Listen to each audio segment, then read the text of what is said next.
welcome everyone. I see a whole bunch of people that are logging in now, so thank you for joining us. Why don't we go ahead and get started?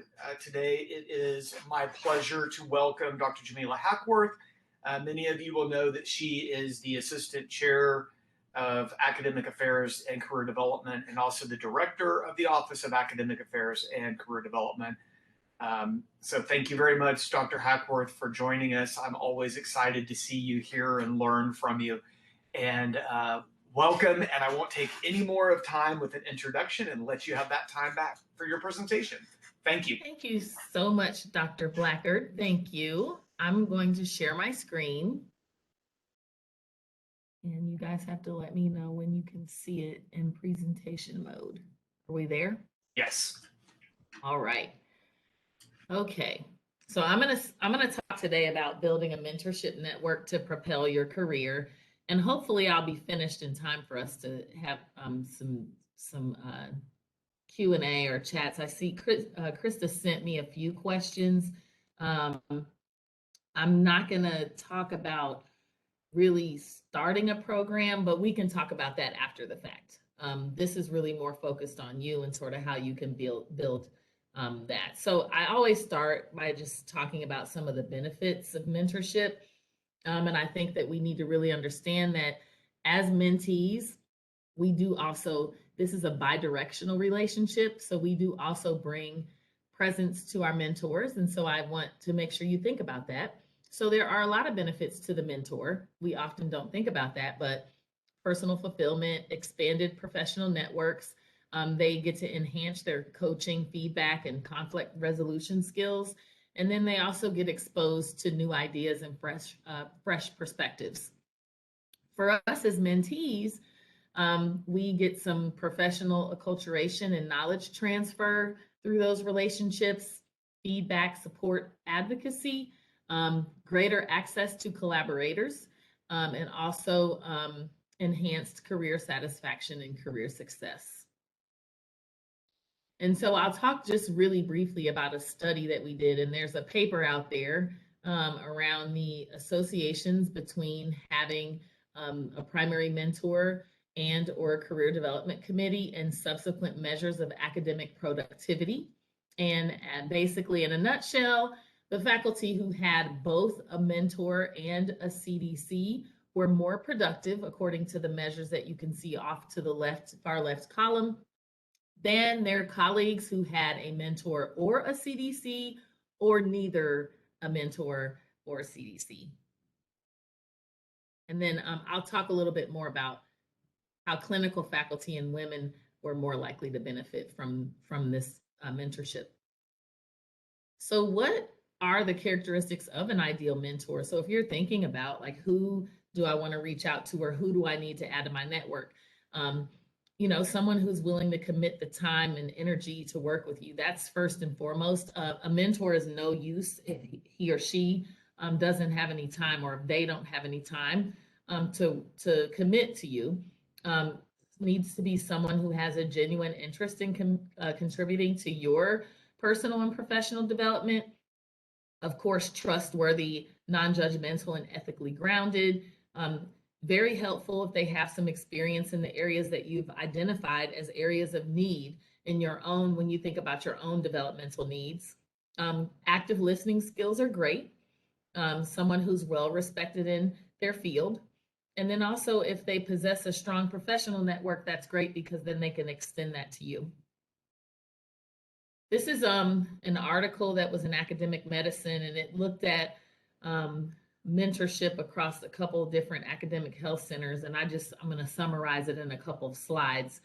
So the characteristics, they talked about the characteristics of successful and failed mentoring relationships, and the characteristics of successful mentoring relationships, which shouldn't be any surprise. Reciprocity, like I said, this bi-directional nature of mentoring. It's not just that if you're a mentee, that you're the only one getting something out of the relationship. I think we need to shift our mindset around that. There's plenty that you bring as a mentee. So this reciprocal nature or bidirectional nature of the relationships tended to make them more successful. mutual respect, so reciprocal respect for time, effort, qualifications, etc. And the most important thing of all, clear expectations. And these expectations were outlined at the onset and then revisited over time. And I'll drop in, someone had a question around how to address mentorship relationships that need to change. I think this is a pivotal thing. It's really crucial if we're really attending to these relationships and we're revisiting the expectations, and that's a regular thing, that's a routine thing that we do. I think then that creates the space for us to be able to talk about when things aren't working or when what we might need to pivot on or shift. So the clear expectations thing is super important. Personal connection or chemistry between the mentor and the mentee. And I think that's just pretty, that's a no-brainer there. Where there's chemistry, there's always, the type of mentoring relationships that you have for a lifetime. And I'm sure that many of you have some of those. And then shared values. So looking on the other side, the failed relationships, the characteristics were poor communication, right? Lack of commitment, so all the things that make sense, personality differences, perceived or real competition. And this occurred when the mentor really failed to recognize that the mentee's success reflects well on their success. And then also a lot of lack of clarity around intellectual property sort of fed into this perceived or real competition, competing agendas, and then also a lack of experience, because we all go to school to do what we went to school to do, but mentoring wasn't really a part of that educational process, right? And so I think that having the relevant knowledge and skills related to mentorship. People are good at what they do when they do science or when they take care of patients or whatever they do, but the mentorship piece of it is a piece that sometimes there's a lack of experience. And so just think about, the hindrances to effective mentorship. So I have like some system related hindrances and some interrelational ones. System wise, there are a limited number of mentors available.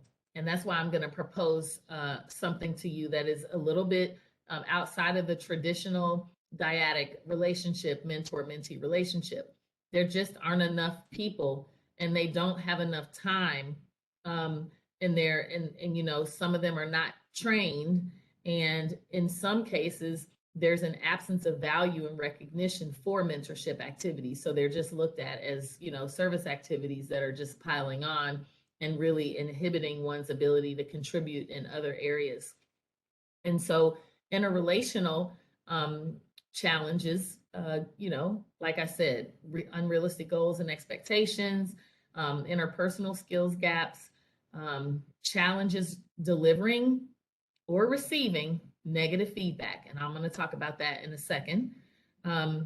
Challenges presented by issues of diversity, because we only know what we know and don't know what we don't.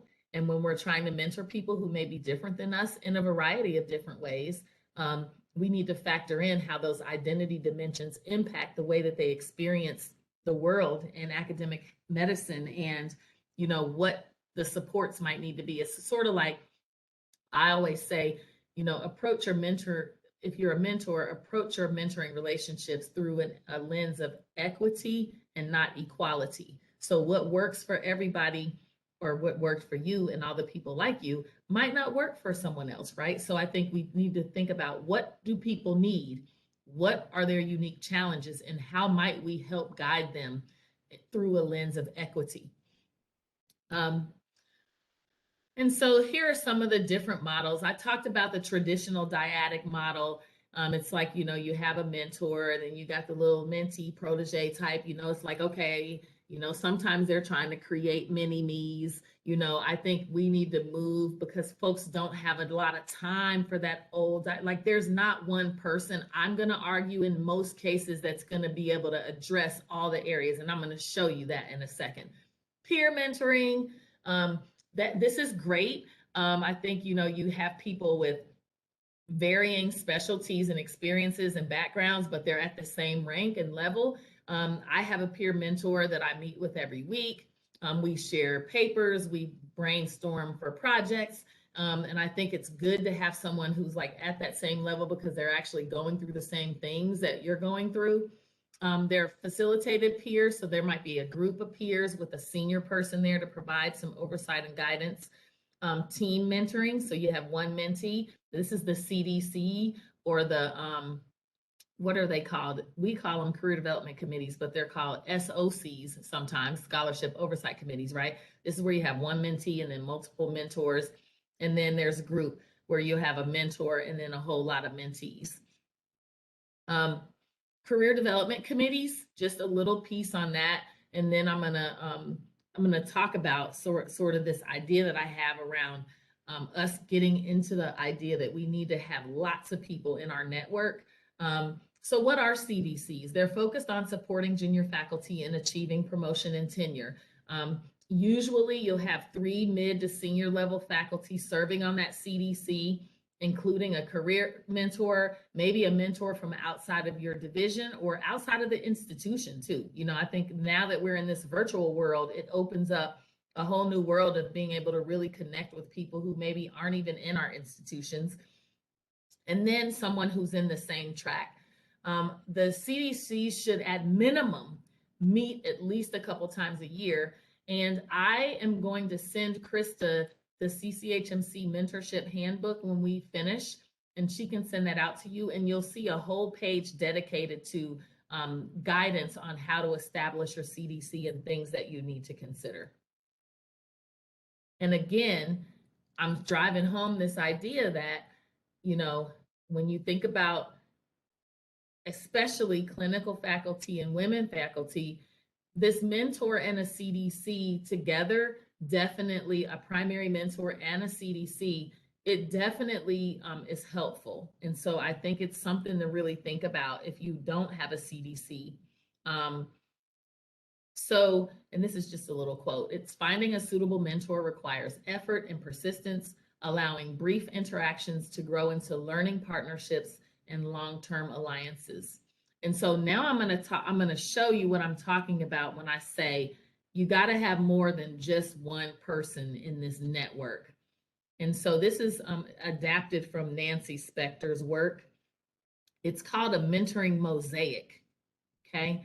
And the idea is that we're in the middle, and then the buckets will be different for everybody, right? So if you're a basic scientist, you're going to have different buckets than maybe a clinical person. And then some of your buckets will be the same, but you make your buckets based on what you need. And then there's that primary mentor. And then these are all of the other people in your circle or your network or your web or your mosaic that are basically helping you to get to where you want to be. And the sponsor at the bottom, and I'm about to talk in a minute about the difference between mentorship and sponsorship. Sponsors are super important, and they're very different than mentors. And I'll clear that up today. But here's an example. This is my mosaic, right? So I do some diversity and pipeline development work. So I need some mentors there. I professional development, how to be an effective educator, right? How to write papers. And then my sponsors, and I'll talk right in the next slide about sponsorship. And then there's this, there's the psychosocial bucket. So you can make these buckets whatever you want. I sent this to Krista, and you can use this, you can print it out and start thinking about it like after we talk today around who might people be, what might your buckets be around what your specific needs are at this point in time, with the understanding that these networks do evolve over time. When you're working on a special project, you might need to add somebody to this for that time period, right? And so the idea is that just really putting in some thought around who do you need surrounding you to be able to help you be your best self when it comes to looking at yourself holistically. So not just, you know, your career success, but also as a person and having, you know, that balance and being healthy and vital holistically is something that I think we need to consider. So real quickly, I once read somewhere, I can't think about where it was, but it said something like, mentors speak with you and sponsors speak about you. You need to have sponsors and mentors. Okay. And so I'm about to distinguish the two. There's a difference. Mentors support mentees through formal or informal discussions about how to build skills, qualities, confidence, all the things that you need for career advancement. But sponsors promote you directly. They use their own power and their own influence in their networks to connect you to high profile stretch assignments, people, pay increases, and promotions. So, do you see the difference?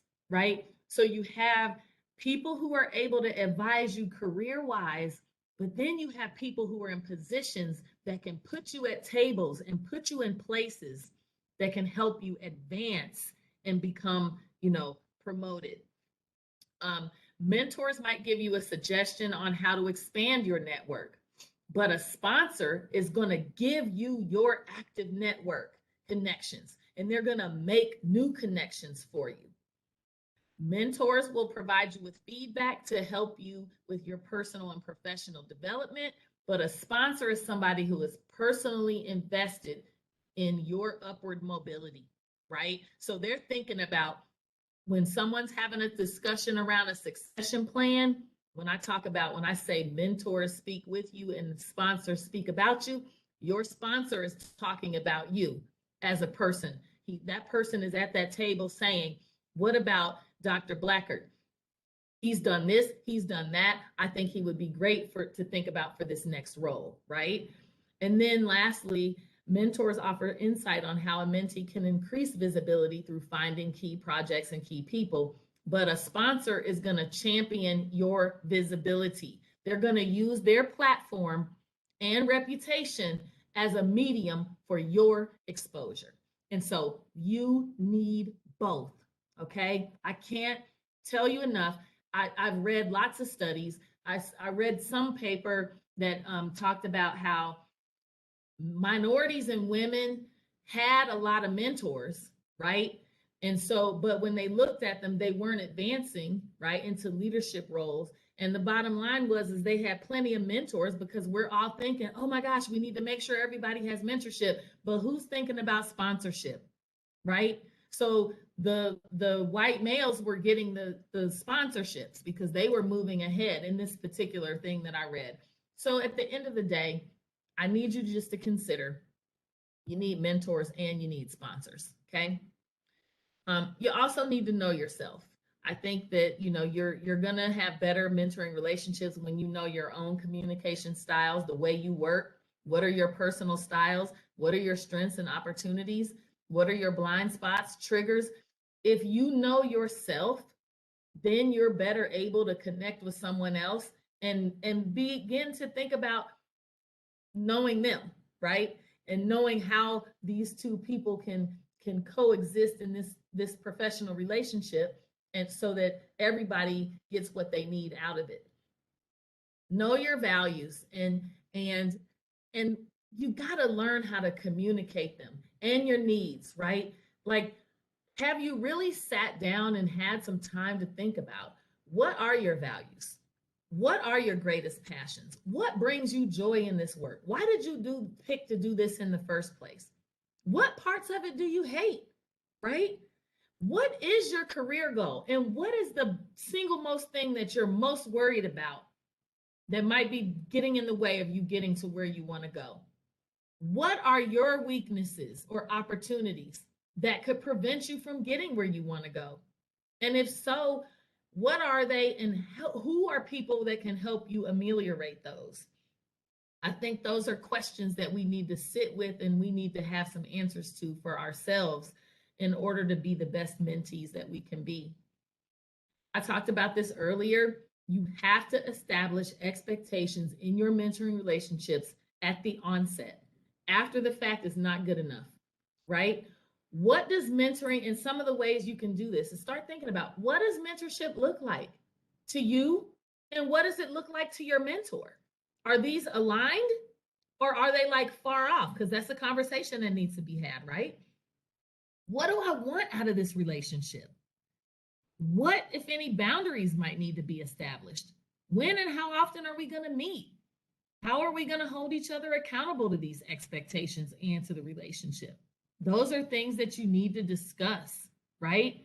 We just don't go into mentoring relationships and bank on them just working themselves out. I think that, we've got to drive. We have to drive. And mentorship agreements and compacts can be helpful. Some people like cringe about them, like, it seems like too formal and I don't want to sign something. It's fine. But even if you just use the parameters like that are provided, like what are the goals, right? What are the expectations? What's the meeting frequency? How are we going to handle confidentiality?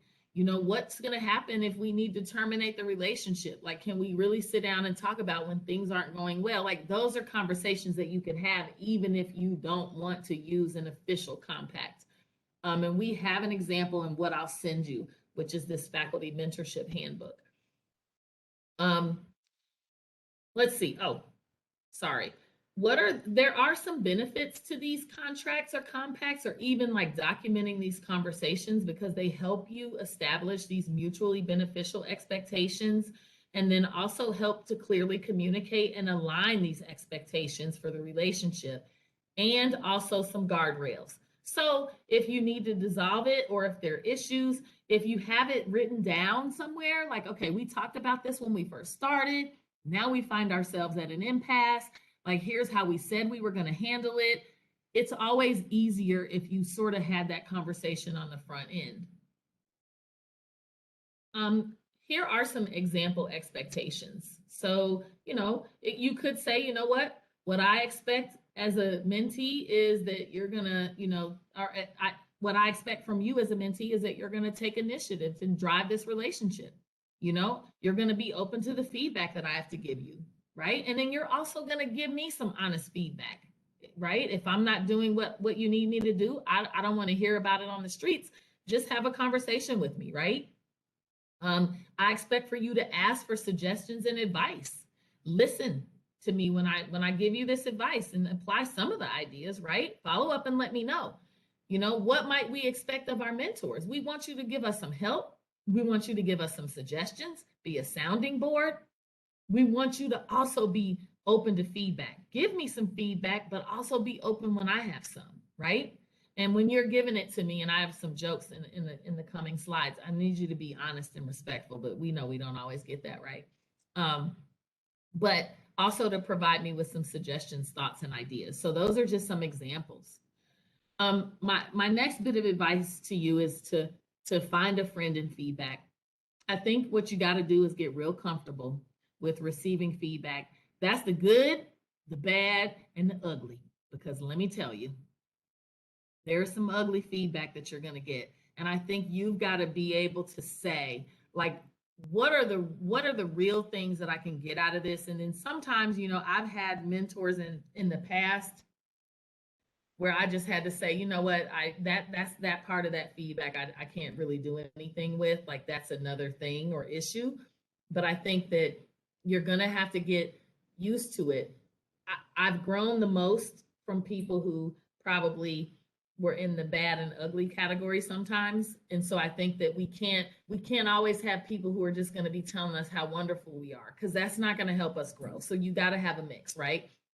And then, there's this place that I call the unproductive abyss of wound licking. You can only stay there for 2 days. Okay.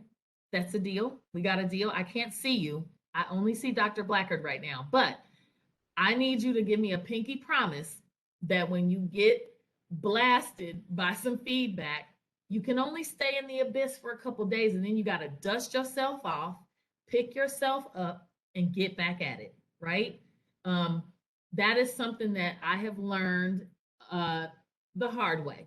And I think that, we're going to open this up for discussion. I think that a lot of you probably have too. Sometimes when I was in my doctoral program, this is where I came up with this unproductive abyss of wound licking, because literally there are so many people who are still ABD. And what I found was they were my classmates that just could not take the feedback. They couldn't take it, right? They just couldn't pull themselves out of it. It just crushed their self-efficacy, self-esteem.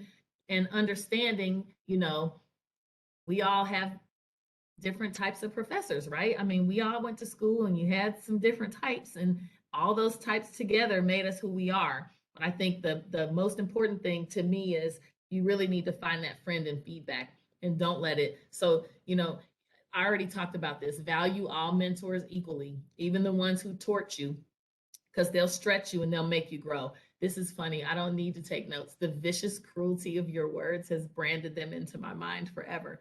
Anybody ever had a meeting with a mentor like that? Yeah, I thought so. And then this is what we don't want to do, right? Look at her. She's like, Dr. Burns, I want to thank you for mentoring me. She has a whole bat in her hand. Anybody got a mentor like that? All right. This is just another quote. Finding a successful mentoring relationship is like dating. You can't expect the perfect fit every time. A good relationship takes work, right? So sometimes that chemistry that they talked about in the study, that happens sometimes, but a lot of times great relationships come because you put in the work and you build it, you foster the relationship, right? So again, being a maintenance person for your relationships, acknowledge what progress has been made as a result of this mentoring relationship. And I think one of the things that you got to get in the habit of doing is expressing your gratitude. People are spending time that they don't have often to mentor us, right? Saying thank you. These are some ideas. Remembering their special days, like when is their birthday? Do you send a card in the interoffice mail? Hey, happy birthday, or an email, or an e-card over here at Cincinnati Children's. Reciprocate support. So if they need support, I've had a lot of scenarios where, like, one of my primary mentors, who's been a mentor of mine for 20 years, her husband passed away, right? And she really needed support from me at that time, and I kicked it in, right? You need to be prepared for meetings. Don't show up to meetings with your mentors with no agenda. Melody Siska over here, she says no agenda, no attenda, right? So you need to have an agenda for these meetings, because you want to show that you value the time and the effort and energy that they're putting into your career success. So, being prepared and then always following through and up is a good strategy. And then, you could also nominate your mentor for an award. Mentoring up, just a quick little piece on this. It's a concept that empowers mentees to be active participants in their mentoring relationships by shifting the emphasis from the mentor's responsibilities in the mentor-mentee relationship to equal emphasis on the mentee's contributions. And so how do you do this? You take ownership and you direct the relationship. You plan, you manage the meetings, you set the agenda, right? You communicate in a straightforward manner. You actively listen, or listen actively, and then you also lean into any conflicts that might come up. So if things don't seem to be working out, if you're getting conflicting advice, whatever the challenge might be, lean into it, right? Don't lean away from it. And then, follow up, co-create goals and expectations with the mentor. It's not their job, it's your job, it's our job. So the key take-home message I have is, we have to be the drivers of our own career development. If you're sitting back and you're waiting for someone else to do this for you, it's not going to happen, right? And you might not like it. Even if they try to do it, you may not like what they do. You've got to drive it. You get to determine who's in the circle, who's outside of the mosaic or circle or network, right? I also want you to know and remember that it's not something that you get. It's mentoring is something that you do. It's bi-directional in nature, and you get out of it what you put into it. I can't express enough how important it is to co-create goals and clear expectations and revisit progress, revisit the relationship from time to time. How are things working? Be a clear communicator. Listen actively, address conflicts, don't run away from them, provide feedback. Like, listen, this is your career, right? It's almost like I was talking to my college daughter, and I was, I have advice for her all the time, right? And she's like, yeah. And part of it is like, well, it's your life. Like, you get to drive it. If you don't like something I'm suggesting or saying, like, you don't just have to sit there passively and take it. You can weigh in a respectful way. It's the same in the mentoring relationships, right? And if there are challenges or issues, they're not going to go away if you don't address them. You have to just deal with them as they come. Like, they pile up. You don't want to burn bridges, right? So even if you have to do this sort of extrication of yourself from the relationship, you need to handle it in a way where you're not burning bridges. And I think that trusted others can help you in situations such as this, right? You don't want to just let it fizzle out. You kind of want to deal with it, but maybe it's just a gentle shift to say, hey, maybe I was thinking maybe we could maybe meet, like, a couple times a year. And I know you're really busy. You can spin it any kind of way. We can help you with that. But you just don't want to let stuff die out, because you may leave a bad taste in the mouth, and you don't want to do that.